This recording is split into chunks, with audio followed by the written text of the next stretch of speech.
Good morning, Knicks Nation.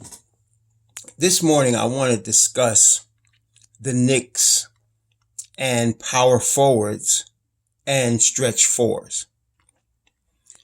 First, let's just discuss very quickly the difference between a traditional power forward and what is now considered a stretch four. So when you go back in, let's say, the 1990s, there was no such thing as a stretch four. There were power forwards. Power forwards have been in the NBA as a name, as I recall, since at least the 1970s, when Maurice Lucas of the Portland Trail Blazers was considered, at that time when Portland was a championship team, the best power forward in the NBA. And power forwards at that time, and pretty much almost now also, were players that were of they were big, not quite as big or sometimes as big as a center, as a five, in terms of height and strength. They played on a low block, they defended, and they rebounded. Okay, they generally, their shot selection was generally within 15 feet. And they were, and the better ones, like Maurice Lucas, were physical, very physical players, because they were playing on the low block. And so they had to be able to hold their ground, hold their position, or conversely, stop an opponent from gaining position, desired position. And so this requires a lot of strength and agility. And then, of course, you want them to be good rebounders as well, again, as I mentioned, as defenders. So that's the traditional power forward. But then in our era, let's say in the last 10 years, that has changed. And what has happened now, the person that used to be considered a power forward was adjusted because you had some of those type of players with the ability to hit 3-point shots, like Draymond Green. They could hit a 3-point shot, or Serge Ibaka. And so they were able to rebound and defend, but then they can go out to the 3-point line and consistently knock down a 3-point shot. And what did that do? That would open up the floor for the other players. So if you had a shooting guard that could actually shoot, and you had another wing player that could possibly shoot, and now you have a person at the 4 spot that can step out and shoot from the 3-point line, it opens up the floor so that if you have slashers on your team, it opens up and gives them room, like a Jimmy Butler, gives him room to operate, because now teams have to respect the person that plays the 4 spot's ability to knock down an open 3-point shot. You also now have stretch fives, which Yusuf Nurkic is a stretch 5 as well, because at the 5 spot, same thing. They can defend, they can rebound, and they can hit an open 3-point shot. They're not generally required to handle the ball a lot. You're asking them to spot up 3, so they don't have to dribble into a 3-point shot. They generally are going to get the ball passed to them into a 3-point shot. Now, when you have a player that's either at that 5 or 4 spot that can shoot the 3-point shot, defend and rebound and handle the ball, now you're talking about a very top level player like an Anthony Davis, or a joker like Jokic. Sorry. Like Jokic or AD. They can handle the ball. They can actually bring the ball up court. They can actually set up an offense, and they can do all the other things we talked about. They can hit a 3-point shot. They can play on a low block. They can defend, and they can rebound. This is a rare thing. And as you can see with the type of players I just mentioned, that will cost you a lot of money. And you're very fortunate if you can get one of those or develop one. But most players in the stretch 4 position are not able to do all of those things. They're not required to handle the ball, but they are required to be able to hit an open 3, to defend, and to rebound. Now, some teams are going smaller, like the Boston Celtics. They have a traditional 5 in Tice at the 5 spot. And then they have Jason Tatum and Brown on the other side. Both, they're interchangeable. And those guys are basically small forwards. And so Boston is going small, where you have 2 small forwards in that spot. It makes them quicker. It makes them offensively more difficult to guard. Of course, if they're not good defenders, it makes them weaker on that side. But in Boston's case, both of those guys can defend. So you have much more speed on the floor at that time. And so it allows you to give the defense a lot of problems in that kind of scenario. So um, that being the case, basically you have to work with what you have. So the New York Knicks had a traditional power forward in Julius Randle. And he is not a stretch four. He's not able to hit an open three consistently. And he's not really, and he tried to be a ball handler, and that was disastrous, as we know. So he's a traditional four where he can, well, he doesn't defend that well, but he's really strength as far as his rebounding and his low post game. He's able to take advantage of players on the low post, and he's a good rebounder. But he doesn't play particularly good defense, and he definitely cannot hit an open three. Now, these type of guys are not guys, as we know, you want to depend on as your primary scorers or as your first options on offense because of the limitations that they present. And also with those limitations, it kind of causes a clogging of the floor. So that now you have a five guy that's not really, and Richard Robinson, that's not a stretch five. And then you have an Taj Gibson, that's not a stretch five. And then you have a Julius Randle, which is not a stretch four, and he's not a tremendous ball handler. And then you have an RJ Barrett that's not a good jump shooter. This creates a major problem because all of those players need to get close to the basket to be able to be effective offensively. And so the basket gets clogged and teams just, pack three players in the key and just dare you to shoot. And that's what happened to the Knicks last year. So right now, the Knicks are looking for a stretch four. And there are 4 players coming on the open market that will be available for us to bid on in terms of free agency at the stretch four. And by the way, you can get a stretch four, obviously, in one of 2 ways. You can obtain one, or 3 ways. You can obtain one by trade. And we're going to talk about that in a second. You can draft one and develop the player into a stretch four, or you can pick one up as a free agent if they accept an offer that you give them. They accept your offer, they can come to your team as a free agent. Now, as I said, the more skills these players have, like the players that can defend, that can rebound, that can hit an open three and handle the ball, these guys become much more expensive because they help your team win games with all of those skills. They're very, obviously, like I said, a new use of a joker. I keep wanting to see Nurkic, but it's Nikola Jokic. He's able to help his team win in a variety of ways because he can do all those things. And then you add a couple of pieces around him, like a Gary Harris and a Jamal Murray and Jeremy Grant, and you have now a very good offensive and defensive team. So they become more expensive. That's why Anthony Davis commands what he commands when the Lakers signed him. And that's why Yusuf, I keep wanting to say Yusuf Nurkic. But Nurkic is also a stretch five, but I'm talking about now. And he's on Portland, but he's also a stretch five. But and he is also very valuable. Not as good as Nikola Jokic, but he is very good as well. But these guys create a lot of problems for the opponent. And so as the Knicks right now, we have Mitchell Robinson, who's not a stretch five, but it appears that he has the talent to become a stretch five. He just needs to have that talent developed. But right now, as we stand now, he's not a stretch five. He's what we call a rim runner type, which means he plays closer to the basket. He's athletic and he's a lob threat, which is a thing. He's a lob threat. So if you don't watch him, he can jump over you, catch the ball high above you and slam it through on you. And he does that quite a bit.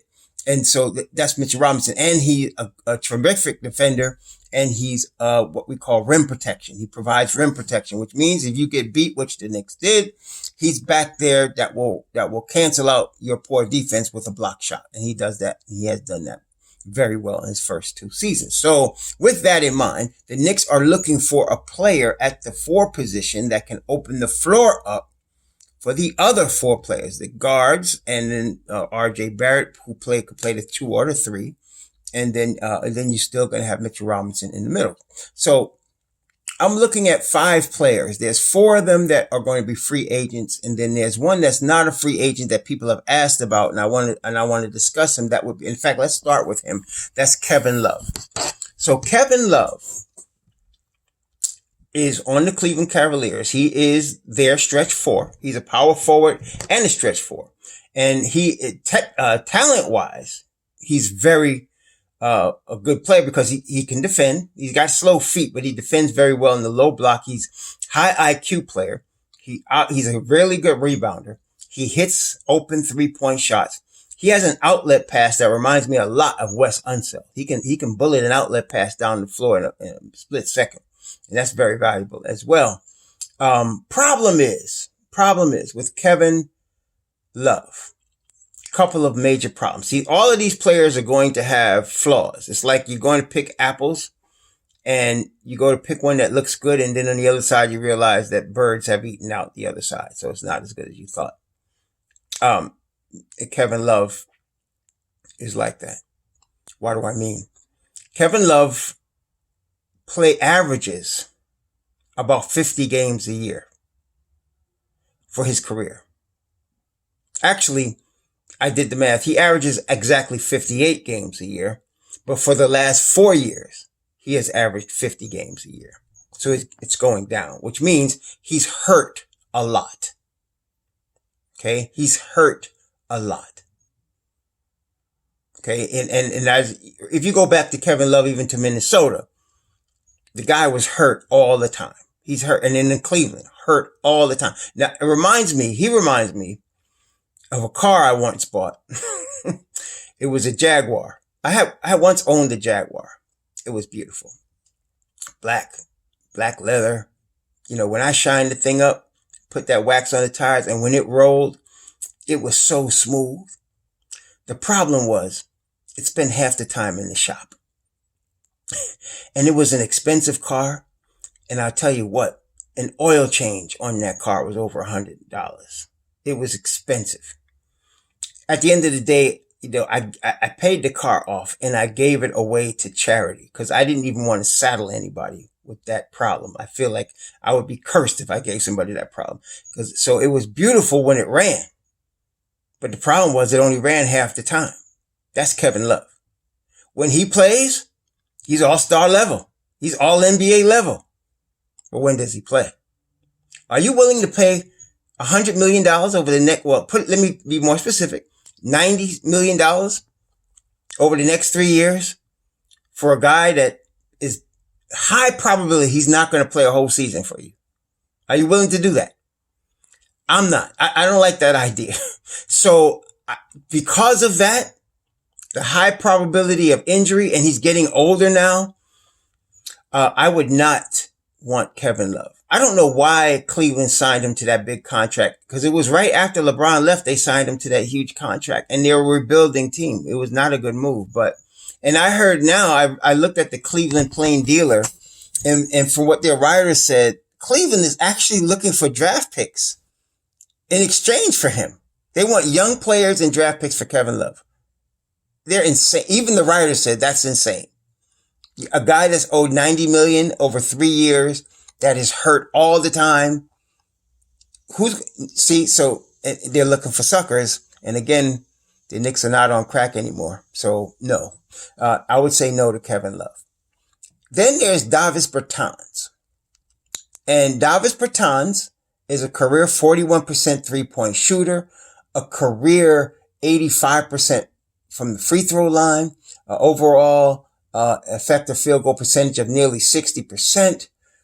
Okay, but let's talk about the negatives of Davis Bertans. Now, Davis Bertans is a classic stretch 4. He is not a terrific rebounder. He is not a terrific defender. He's definitely one of those guys that is a specialist. He can shoot the basketball. Problem number 1. Well, and I just listed one problem. He doesn't play great defense, and he doesn't rebound very well. Okay? Fundamentally sound, high IQ player. But here's the problem. In his 4 years in the league, he's only started 32 games. He averages only 18 minutes a game. He did not even start for Washington this past season. He did not start for them. Okay? So he is a specialist, a shooting specialist. Someone like a Kyle Korver. That's who he is. Not somebody that you can depend to do anything else but shoot. So do we want to pay big money to a guy that's hardly ever started? Out of 274 games that he has appeared in, he's only started 32. He only averages about 18 or 19 minutes a game. And apparently in that 18 or 19 minutes, he gets up 5 threes, which is okay. That's good. But that's a guy, and you tell me what you think, but I'm thinking, now that I'm looking at this closely, because now we're at the time we're thinking about buying. See, we're on the lot now. When we were at home looking on the computer at the car, that's one thing. But now you got the money in your pocket and you on the lot. So you're looking to buy. You're kicking the tires. Do you want to spend money on a specialist that's really, a guy like that is really a six man. He is not a starting four in the NBA. He has not been. Okay, he played San Antonio and he played at Washington. He can shoot the lights out. He's probably like I said, this guy's probably one of the best shooters, pure shooters in the NBA. But he doesn't play more than 20 minutes. He doesn't start. Okay, but he can shoot. He reminds me of Steve Novak. That was Steve Novak. Okay. Steve Novak played for the Knicks out of Marquette. He did not start, but he could shoot. And the Knicks would bring him off the bench. And the days that he was hot, they'd keep him out there. Okay. And he hit sometimes 4 or 5 threes for the Knicks, big threes. But don't ask him to play any defense. Don't ask him to rebound. He's out there to shoot. I think we can get a better player than that. I think we need a better player than that. I think we do. Unless Kevin Knox is ready to come in and start. And even then, I'm not paying this guy $18 million. I was thinking about $18 million. I thought he started for Washington. He doesn't start for Washington. He hasn't started for anybody. He starts in spot places when somebody's hurt. And very, very little of that. So, I'm not paying him $18 million. I don't like that. I think we need a better all-around player. Okay? So we talked about Kevin Love. We talked about Davis Bertans. Let's talk about Danilo Gallinari. Okay. So Danilo Gallinari is a career 38% three-point shooter. He's a tremendous shooter. We know he can shoot the basketball. He plays 31 minutes a game on average for his career. But then again, this is a guy that gets hurt a lot. He's another guy that gets hurt. He's not as bad as Bertans. He has started 540 games in his career, but he is going to be 32 years old. This is age 32 season. And he does, he can play. Obviously, he's career 16-point a game shooter. He came out of the Knicks organization. They traded him away for Carmelo Anthony. So he's used to the New York market. I don't think he would have any problem with that at all. In fact, he really liked it here. He was he was a fan favorite. They used to call him the Rooster. He was a fan favorite when he was here. Guys, the fans liked him. I liked him. He could shoot the rock. He's not a tremendous defender, but he's not as horrible like Davis Bertans. He gets hurt, but he doesn't get hurt as much as Kevin Love. He plays more. I think you can depend on Gallinari for about 65 games. You'd have to have minutes restriction with him. You don't want to you can't, and that's another thing. Tom Thibodeau. I know everybody talking about how much he changed. I'm not buying that. I'm not buying it. This guy is going to play. The only thing I can see changing with Tiv, generally he only plays 8 guys. I think he might extend that to 9 or 10, maybe. That's the only change. And that's because of the number of youth that the Knicks have to develop. But I'm seeing him playing his top 8 guys 35 minutes a game. That's going to happen. And I don't think Gallinari can handle that. I don't think he can. So you got to think about it like this. Okay, let's say Gallinari plays, if he signed, he plays, because he's a better all-around player than Davis Bertans. He's less injury prone than Kevin Love. And he shoots the ball just as good as those guys. He's probably a slightly less better shooter than Bertans, but he's not a specialist. He's a basketball player. So you probably can't play him more than 25 minutes a game if you're thinking about having him at the end of the year, if you're looking for a push to the A seed and you're pushing like that and you want him for the playoffs, you gotta really limit his minutes. So, and he's a guy that if we signed him, we would not be signing him long term. He'd be a stopgap. What does that mean? That means that you're developing Kevin Knox, or if you draft a Jalen Smith. Okay, you're developing these guys and you're giving them the 2 years under this guy to learn how to play that position. Okay, to learn from a pro how to play that position. And so you're paying Danilo Gallinari not just to come in and shoot, which he can do. You're paying him also to mentor your four guys, your stretch fours that you want to come in behind him, eventually take his place. So you're probably only going to sign him for 2 years. That's what you're going to do. You're going to sign him for 2 years. All right. And so that's Gallinari. I know some of y'all don't want him, but looking at Davis Bertans only playing part-time for his whole career and then not being able to play defense or rebound, looking at Kevin Love, he's going to get $91 million over the next 3 years. He only plays 50 games a year. He's always hurt. You can't play him, more than 20 minutes a game.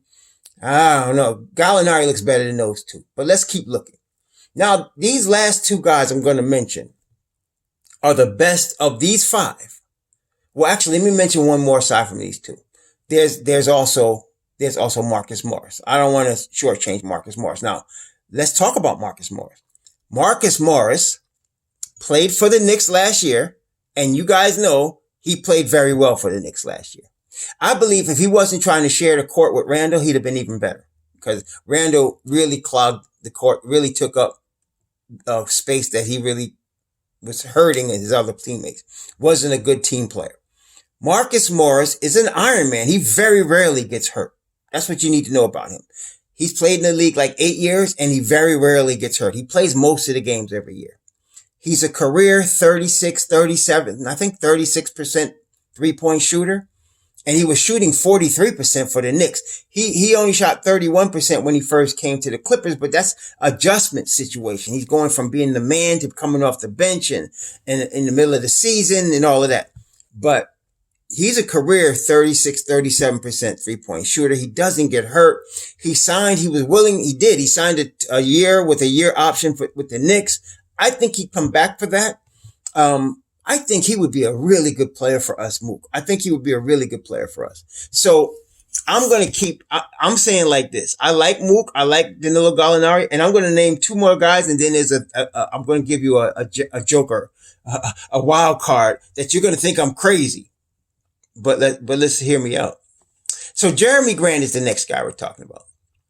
Jeremy Grant is another guy. He's an Iron Man type of guy. But he plays most of the games that he's eligible to play in. He started 170 games in his career. He started off coming off the bench, in Philly, I think. Then he went to Oklahoma City, and then he got traded to Denver. And he plays like 25 minutes a game, very solid. He shoots 35% from three, and he's getting better. His last couple of years were better than that. He's averaged in his career 9 points a game, but he's never been really the focal point of any team he's been on. But if you're watching him in the playoffs in the bubble, I think you're looking at a guy that's moving to the next level in his NBA career. What I mean by that is he's developing and getting better. He's not going to be a second tier guy, I don't think, his career. He's getting ready to move into a higher level. Like, I can see Jeremy Grant becoming a top 25 NBA player, which, it's a really good player. And so he's 26. He's going to be entering his prime. I think this is a guy we want to look at. And if you're watching him in the bubble, he's guarding LeBron. That's the hardest guard in the league, the guy to guard LeBron. He guarded Kawhi in the last series, and he's guarding LeBron in this series. He's always guarding the other team's best players. That's what he's been doing. And so, he's somebody you want to take a look at.